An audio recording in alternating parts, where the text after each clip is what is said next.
Hai, selamat datang kembali di novel Kekuatan Dewa Harvey York untuk Bangkit bab 11. Tanpa basi langsung cekedot. Apakah Anda meminta saya untuk pergi? Harvey tertawa. Bagaimana seorang karyawan bisa meminta bos untuk pergi? Apakah kamu tidak mengerti kata-kataku? Aku memintamu untuk pergi. Tidak peduli siapa yang merekrut Anda, saya tidak peduli latar belakang apapun yang Anda miliki. Singkatnya, keluar sekarang. Wendy mengertakkan giginya. Dia mengeluarkan setumpuk uang dari tasnya setelah berbicara dan melemparkannya ke tanah. Dia mengatakan keras, "Kau tidak akan pergi kan? Bukankah kau hanya ingin uang? Ambil uangnya dan keluar." Pada saat ini, klakson yang memekakkan telinga terdengar. Para karyawan dengan cepat bubar, karena Bentley langsung berhenti di tempat parkir presiden.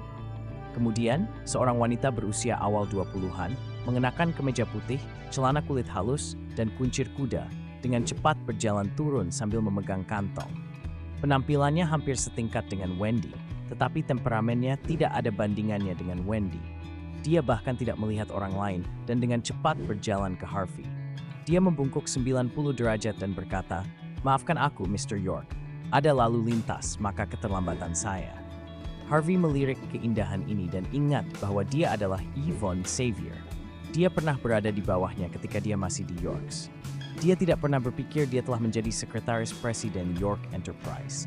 Sudah lama sekali, Harvey mengangguk. "Nona Xavier, saya pikir Anda bingung."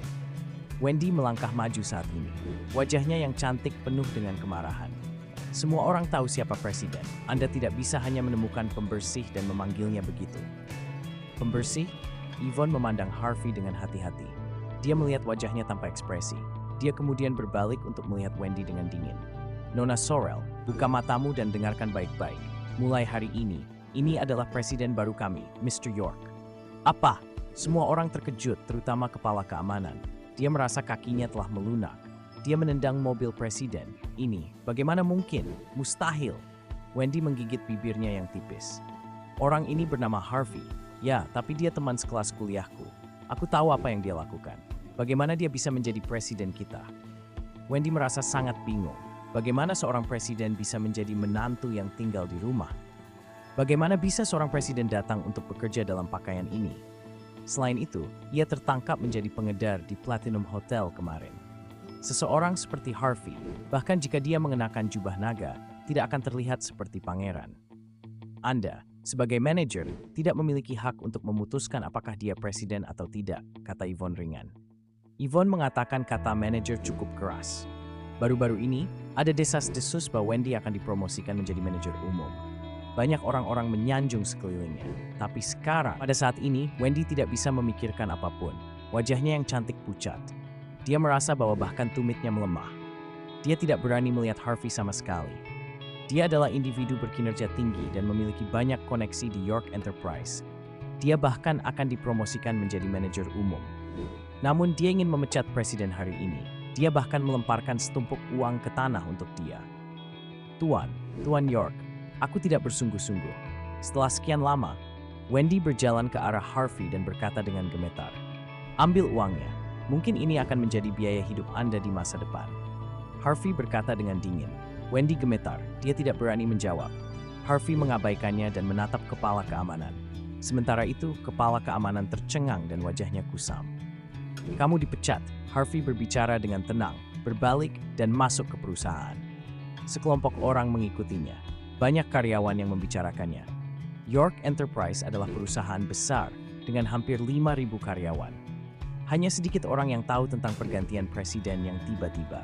Setelah membuat keributan seperti itu, sekarang seluruh perusahaan tahu tentang itu.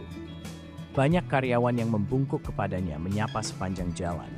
Namun, tidak ada yang berani melihat Harvey dengan cermat.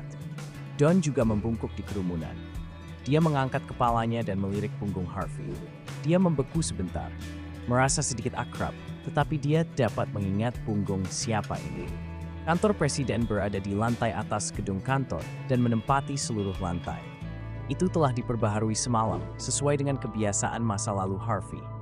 Harvey duduk di kursi presiden dengan santai dengan ekspresi aneh. Dia hanya bisa mengatakan bahwa Jonathan pandai dalam hal itu.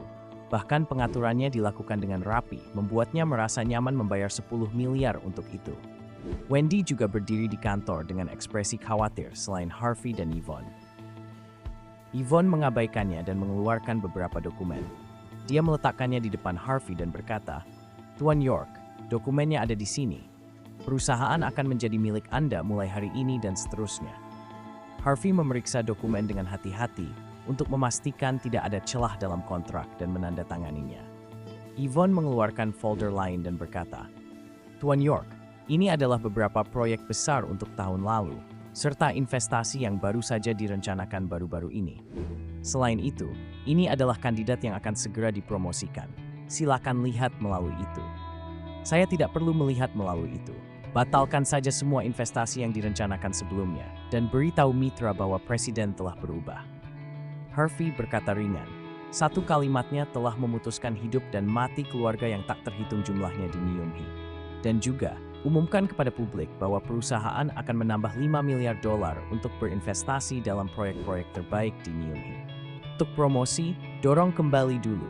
Tunggu sampai aku mengenal semua orang. Ya, Yvonne tidak berani berbicara omong kosong dan dengan cepat keluar dari kantor. Boom! Itu adalah pukulan bagi Wendy yang berdiri di sudut. Dia tahu bahwa promosinya telah hancur hanya karena dia mengucapkan kalimat sederhana. Selain itu, beberapa investasi yang telah disepakati sebelumnya ditolak sekaligus. Singkatnya, usahanya dalam beberapa tahun terakhir telah sia-sia. Dia bahkan mungkin kehilangan pekerjaannya. Wendy merasa tertekan ketika dia memikirkan pinjaman mobilnya dan hipotek puluhan ribu dolar sebulan. Dia tidak tahu dari mana keberanian itu berasal. Suaranya lembut seperti nyamuk. "Mr. York, saya tidak bersungguh-sungguh. Bisa kau tidak memecatku karena kita teman sekelas sebelumnya? Aku bisa melakukan apapun yang kau mau. Apakah kamu bersedia melakukan sesuatu?" Harvey merasa geli. Dia menatap Wendy dan berkata, "Kalau begitu katakan padaku, apa yang harus aku lakukan padamu?"